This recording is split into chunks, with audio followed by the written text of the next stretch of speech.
Good evening. It is 5 p.m. and I will now call this special board meeting of the Shawnee Mission School District Board of Education to order.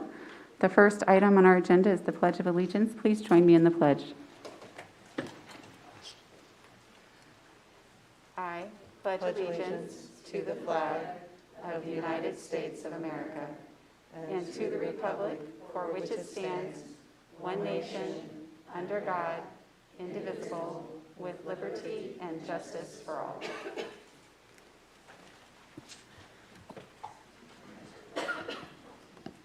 The next item on our agenda is the adoption of the agenda. I'll seek a motion to adopt. So moved, Goodburn. Thank you, Ms. Goodburn. Is there a second? Second, Borgman.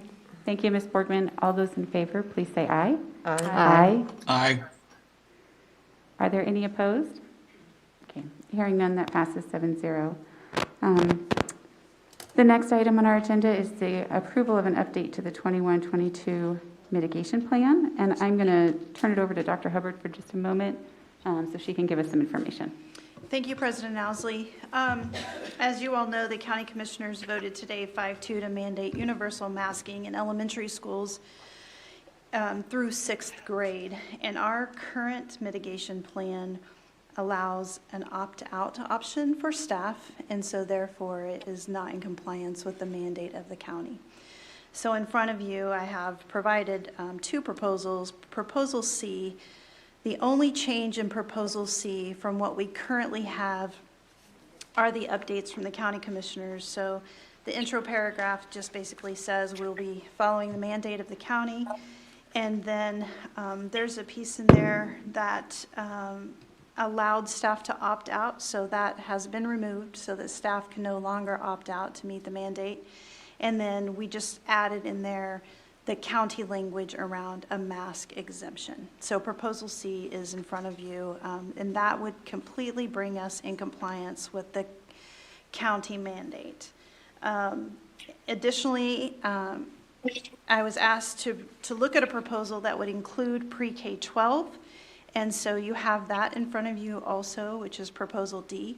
It mirrors Proposal C exactly. It just adds 7-12.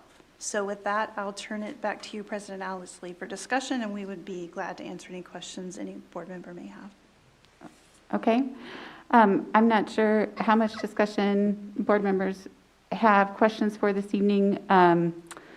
It's the same information that was provided from Elizabeth Holshoe at the meeting a week and a half ago that's applicable to secondary, although there were updates from the CDC in the interim since when we last met and voted on this, in which the CDC information was that vaccinated individuals can shed the virus at rates similar to unvaccinated individuals, and that was a new piece of information that we did not have at our last meeting. And so I think what I will do is I'll seek a motion for one of the proposals and get a second, and then we can have discussion if we need to, answer questions if we need to, and then vote. So I'll seek a motion for one of the proposals. Madam President? Yes, was that Reverend Guy? Yes. I move approval of option D. And option D is the expanding to include pre-K to 12th grade. Yes, correct. Is there a second on that motion? Second, Hembry.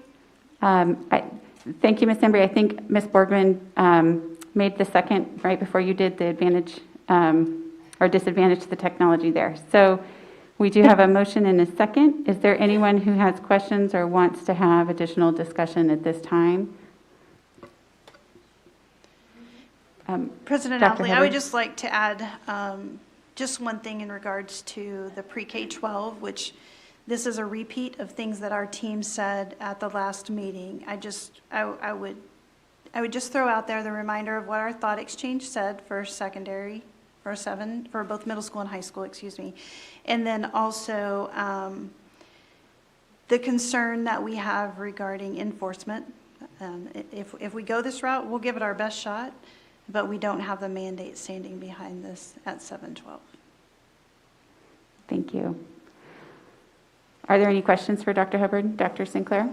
So the intent, I could continue on with that from the survey, that, and other forms of feedback from the community really was to bring everyone in school in person. So the goal here is to not only get kids in school that first day, but keep kids in school. So the proposals before us really are thinking about mitigation practices with that ultimate intent in mind of not only getting kids in, but keeping students and staff in school and as healthy as possible. And then I guess that's part one. I agree with you completely. And in the original proposal that we did, July 27th, the number one bullet we said is that we want to keep kids in school. That is our absolute number one goal. And I think, well, I don't think, research would tell us that masking our kids last year kept kids in school. As popular as it may be or not be. So with that being said, we absolutely want to keep kids in school. Okay. Thank you. Are there any further comments or questions from board members? Would you remind me, and I think Ms. Hembry has a question too, sorry Jess, I just saw. Would you remind me if we were to go with option C, for example, in secondary, if students were not to be wearing masks, not to be required to wear masks, how hard would it be to keep kids in school if we were to pass option C? I would have to lean back on what the county health department was telling us regarding that. Shelby, is there anything you can add to that? I mean, I can't guess what the infection spread's going to be. I think the county dashboard would tell us how rapidly it is spreading. But Shelby? So I would just say that if you have one positive case at the secondary level, you contact trace back 2 days, so 9 classrooms. Say there's 20, 25 kids in each of those classrooms. Say they're moving about and that positive case has exposed all of those children, then you're going to be excluding that many children. If that positive case is at lunch, rides a bus, is involved in other activities, you will also be excluding those children. And can you remind me how long the quarantine is for those kids? The least amount would be 8 days. They can test on day 6 and return on day 8. And can you remind me, with regards to remote learning, is that an option? So remote learning is not, it is up to 40 hours, and it is by student. There is an exception to go up to 240, which would require some action taken by you all. We have new guidelines that came to us today, and I honestly haven't gotten through them yet, but it's very limited. Thank you. Ms. Embry, did you have a question? I had more of a comment than a question, and I think my comment is I have this overriding sense. I've heard from a lot of folks something like, when does this end? How much longer do we do this? And I think I keep reminding myself that ultimately our best path out of this pandemic is widespread vaccination.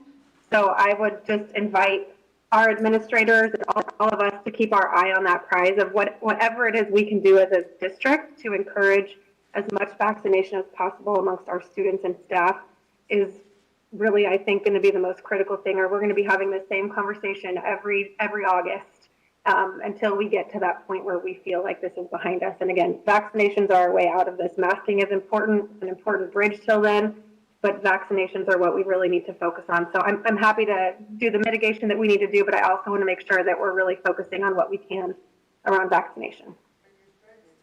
Thank you. Good question.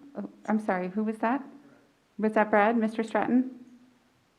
Yes, I guess I have a question. I watched parts of the county meeting today. I watched the deliberation, and that's exactly what I was hoping would happen when we looked at the first decision that we made. And the only reason I cast a no on the last one was because we didn't have anything backing it up. And now we have it backing up, and I'm very prepared to vote for letter C today. And now I'm turning to my colleagues and saying, what happened? Why now D, when the county just gave us the backbone that we could support and go to our principals, go to our teachers and say, we can enforce now because we have something with the backbone. And C, I don't understand why we're now moving to D So I turned to those that made the motion to help me understand that better. I can answer that for myself. And part of it was the new CDC guidelines that came out the day after our meeting last week. Part of it has been continuing to read articles and watch the KU Med update and just see what's happening in our community. And reading some articles about schools in other states that have opened already and what's already happening with students and staff being quarantined and how the school year didn't launch successfully. And I desperately want our school year to launch successfully and to keep our staff and our students in the buildings learning. And so for me, this felt like the best way to have the most successful launch to the school year that we can have. So that's why I'm in favor of option D.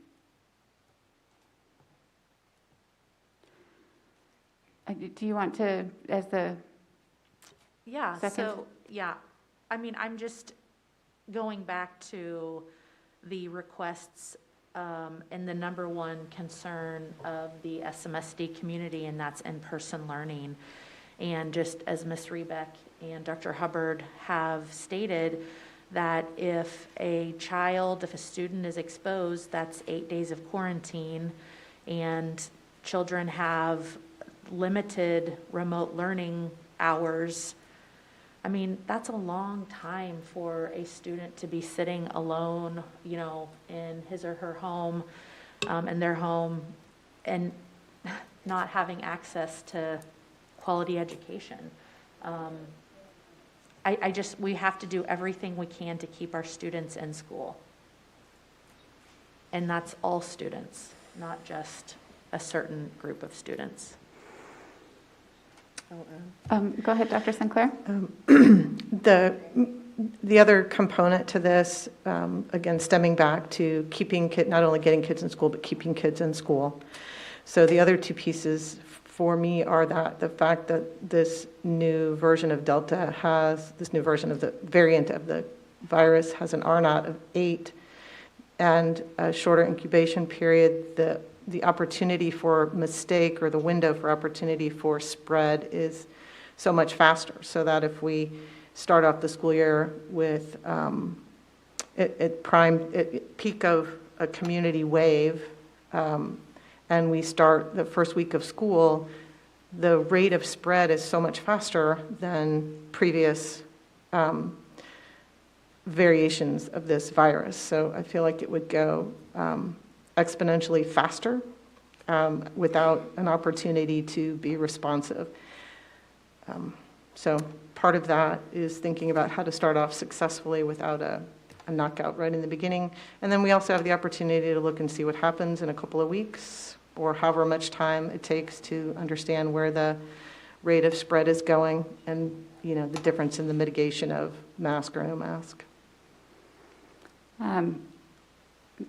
Ms. Goodburn, did you have something you In wanted the to add? proposal, what is the, because I think the county commissioner said the entire school year, but ours actually says something a little bit different, correct? Ours says until further notice.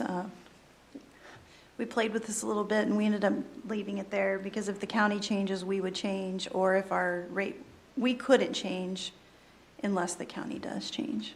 We can't change We can't K lessen. through 6. That's right, we can't But we lessen could restrictions. change if the positivity rates goes down, if the gets better, the situation in the county gets better, or we're not seeing the spread in the schools, we could remove the mask mandate if we do it for the For in middle and proposal D, we could move secondary mask mandate, yes. Okay. I will add on to the reasons provided from other board members. I am concerned with House Bill 2134's impact. If we are in a situation where we start out allowing infection to spread wide enough to where we have to shut down buildings, if we are in some sort of virtual situation for more than 40 hours, the district will lose a significant amount of funding potentially. And And so in addition to being concerned about widespread contagion, 2134 makes it very difficult for us to navigate a situation in which we are shutting down buildings. We cannot end up in a situation where children are not in their seats learning. That it's not good for kids, it doesn't provide an opportunity to close the learning gap from last year, and it will provide an avenue via which the district will suffer consequences from, and there's no way to. The masks work on stopping the spread. We know we can open and operate safely with masking in place. So it seems odd to not use that tool that's available to us to make sure we can provide a learning environment for kids. So that's where I'm at. And if there's any further questions or discussion, I'm happy to do it, or we can turn to vote. I'd just Ms. briefly Ember. add, Heather, because Brad, I know a lot of your concerns, Mr. Stratton, go back around the sort of enforcement, who should be making these decisions. I know Dr. Hubbard has mentioned some of those concerns before as well. And for me, having new guidance from the CDC really matters. And I also think, candidly, all of this feels like a little bit of a hot potato. It's every level of government saying, we're not the right level of government to make this decision. You are, and you are, and you are. And I think it's gotten down to school board that it's time for us to not hot potato it and just, as best as we can, follow the guidance we're getting from public health professionals. I think one great thing about being such a hyper-local unit of government is that we can really look at what is the vaccination rate amongst our students and in our community, what is the virus doing right now in our community, what do we hear and see from constituents. I think that's a real benefit to a local school board making this call, even though it is a heavy weight for so many of our shoulders. I'm sorry, Brett, I can't hear you. I think you may be on mute. Thank you for that. Thank you for that insight. I just wanted a couple quick clarifications here, and that is at the middle and high school levels, remind me, will any of the staff in the building at all have the ability to opt out beyond, say, a medical reason? They will not. There is no opt-out in this proposal. And is there anything that addresses extracurricular activities here? There is, and so we said that we would follow CASHA guidelines. And so for the fall, I think this is important to note that for volleyball would be our only real sport indoors, but then we would have other potential fine arts activities that would fall under CASHA in regards to being inside the building, but most activities would be outdoors, at least for the fall. But indoors, it would be strongly recommend for those night activities, according to CASHA. And what about our folks that compete in other school districts? If the other school districts choose not to do this, how does that affect their ability to participate? Or is it only our buildings? Our athletes or the adults? The athletes in my question here. So they would be following CASHA, and CASHA strongly recommend, and they can remove a mask with high exertion. So that would be the same under this Thank you. proposal? for Yes, Shawnee it would be Mission? the same in regards to, let's talk about the Sunflower League, which is mostly where we would play. And so, yes, we would be following CASHA, and they would be as well. And so when they come to participate in our...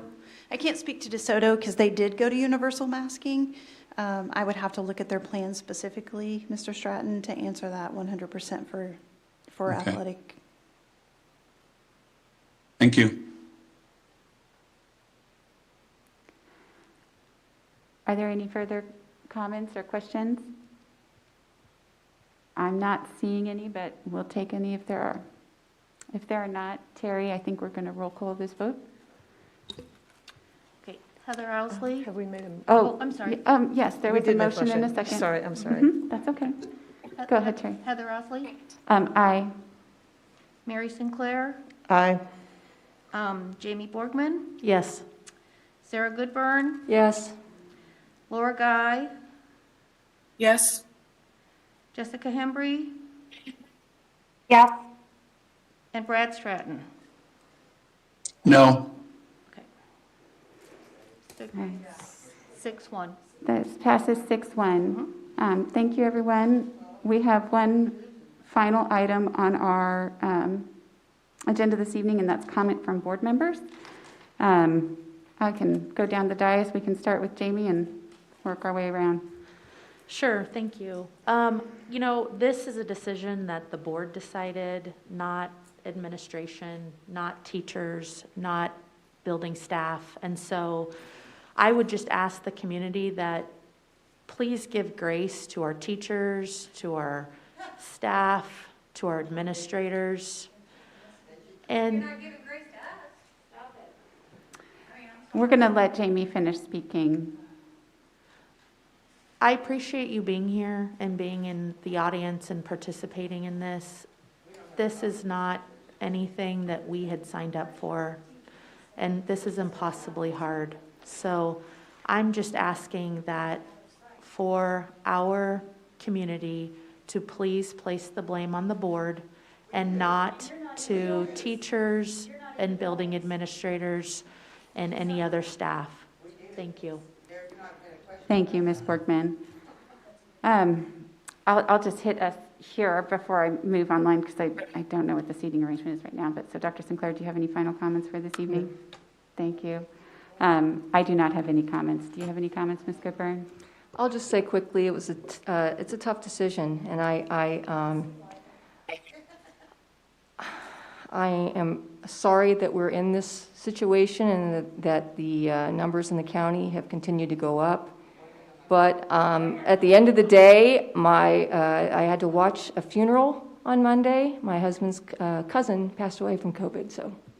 Okay. Thank you, Ms. Goodburn. Reverend Guy, do you have any final comments for this evening? I just keep thinking about the theme that Dr. Hubbard set for the staff this year based on the book Stick Together. And I think that's such a great theme that we still are in this pandemic together. And if we stick together, if we are all rowing in the same direction, we're going to get to our goal. But it is hard and nobody wants to be here. And everybody's still mad at the virus. Let's be mad at the virus together. But know that all of us want desperately to keep our staff and students safe, and we want our students in the buildings learning. That's the best thing for them. And so I hope we can stick together and get our students in the buildings and learning with the teachers and have a successful start to this school year. And when the vaccination rates are up and when the virus is down, you know, we'll definitely go back and re-examine this and make different decisions if they're not necessary anymore. But yeah, I hope we can be on the same team for the sake of our students. That's all I have. Thank you, Reverend Guy. Ms. Embry, do you have any final comments for this evening? Just please go get vaccinated. It's the best thing you can do to bring this pandemic to an end. Thank you. Mr. Stratton, do you have any final comments for this evening?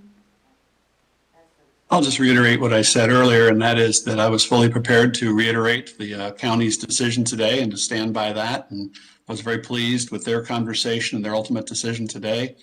And I was not prepared to go beyond sixth grade. And that's what my vote reflected today. Thank you, Mr. Stratton. Thank you, board members. This meeting is adjourned. Everyone have a good evening.